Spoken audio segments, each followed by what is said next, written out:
Today we're making a quick video on building out the bed of this little Ape, which is a three-wheeled Vespa truck. I've pretty much just roughly framed this out, and this is a pretty easy thing to do. If you wanted to use 2x4s, you totally can. You can see I use 3/4 inch plywood, and I tripled it up just to get this cool aesthetic on the side. Doubled it up over here. Yeah, because I just like this design. But if you really wanted to, you could just use 2x4s to frame out the bed itself. Nothing is really set in this place right now, but I'm gonna make a really quick video showing you how I'm building this out. So here's the little truck itself. We're not really touching the front at all. We're just gonna be building this out using some butcher block. Okay, a little bit of a progress check-in. Here's the Ape. Now, what if I kind of just stopped here? You know, I've kind of roughly framed this all out. What if I just stopped and made put like a spoiler across the back, made this like a little racing Ape? What do we think? Yes? No? Probably not. Maybe one day. But we're gonna keep building. Just wanted to check in and remind everybody, this is all being built from scraps. So this is actually an old bed frame that I made. And I'm just using this to frame it out. So we'll check back in. I'll show you what that looks like. Okay, we are working with Ikea. I'm not even gonna try to say that. But we are working with an Ikea butcher block, which is nice because it looks really nice. It has an oak veneer and then it's MDF or fiberboard on the inside. So it's a little bit cheaper, easier to cut. They try to pitch it as it's environmentally friendly because it's using recycled wood, but they're just saving money. They're making a bigger profit off of it. But here's kind of the scary part. Anytime you're cutting through fiberboard, I mean, this stuff's still like 120 bucks per sheet and I'm using 2 of them. So I've marked it all out. We're gonna clamp it all down and we're gonna make the cut. We're gonna make sure everything is true and square because this is an expensive cut to mess up. Okay, final check-in before we cut. I just wanna show this quick method. If you don't have a track saw, which would be the correct way to cut this, you can use, I mean, there's cheaper alternatives. A track saw is like 450 bucks. Woof! You can buy maybe like a Ryobi or any kind of cheap tool brand has a track saw component, but they're made out of really cheap aluminum. They always bend, they're not worth it. What you can do is pick up one of these drywall right angle tools. They're made for cutting drywall with a like a pocket knife. You can use these if you clamp them down. They work perfectly as long as you offset. You can see you're perfectly right there. Clamp it down. You got to cut all the way through. Obviously you'll run into some issues like your clamps might hit. But you can take one off, adjust it, make sure everything's true, and then clamp it back on. So there's a little free tip for you.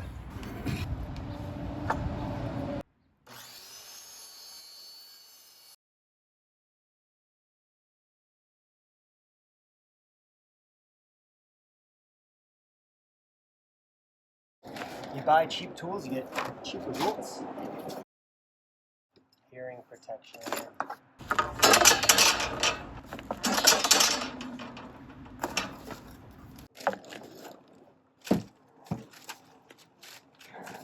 So here's a weird thing about this stuff is, you can see in here, it's particle board.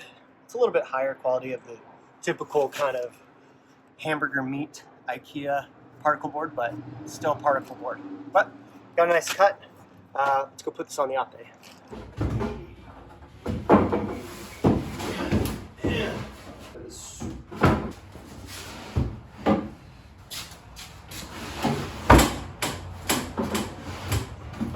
Here we are, we got our butcher block all the way across.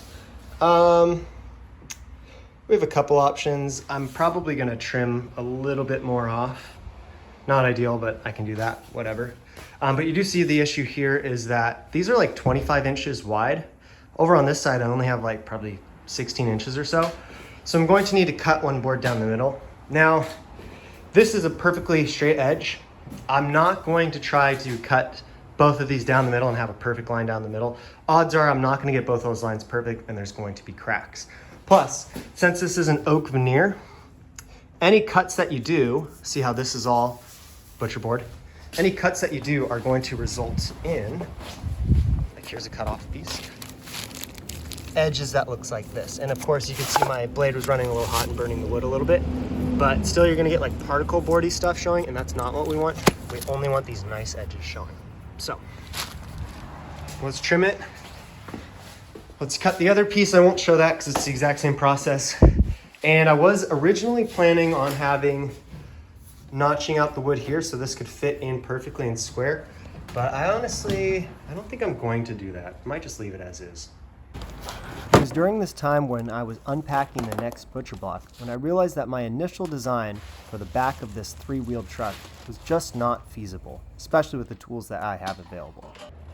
As you've seen in the earlier footage, I had 4 protrusions sticking up above the flat area of the bed that were going to be used as drop-down gate anchor points. Here's what I meant. You're going to have some drop-down gates. This isn't the correct side, but this is going to fold down flat. So off camera, I cut off those 4 anchor points, and I decided to use both butcher block boards next to each other to make a perfectly square bed on the back of this truck. Right here in this footage, you can see the 2 protrusions that I'd already cut off screen, where the 2 other on the far side of the truck still needed to be cut off. And here is the final product. You can see by simplifying the design and just using a totally flat bed structure, it's just a cleaner look. It was easier. It'll be easier to maintain. There was more serving area. It's just an overall better design.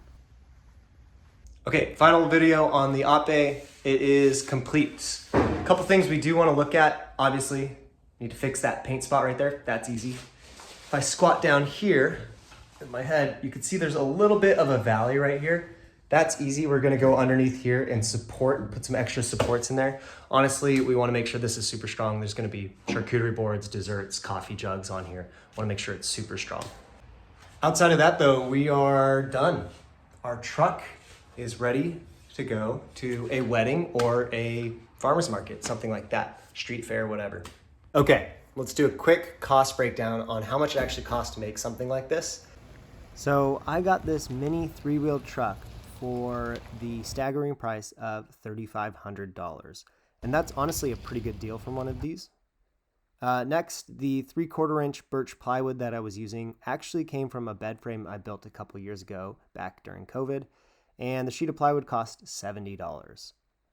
And finally, we have the butcher block board from Ikea. Now there's 2 of them, and typically these cost $152 when you buy them from Ikea each. But I found these on Facebook Marketplace and they were only $200 for 2 of them. So that was a pretty good deal. I saved a lot of money on the butcher block itself. So for all of you keeping track, that's $3,500 for the truck, $70 for the plywood, and $200 for the butcher block, bringing our grand total to $3,770. Well, if you guys are interested in this kind of stuff and want to see more of the mechanical side of these trucks, let me know in the comments below. Here.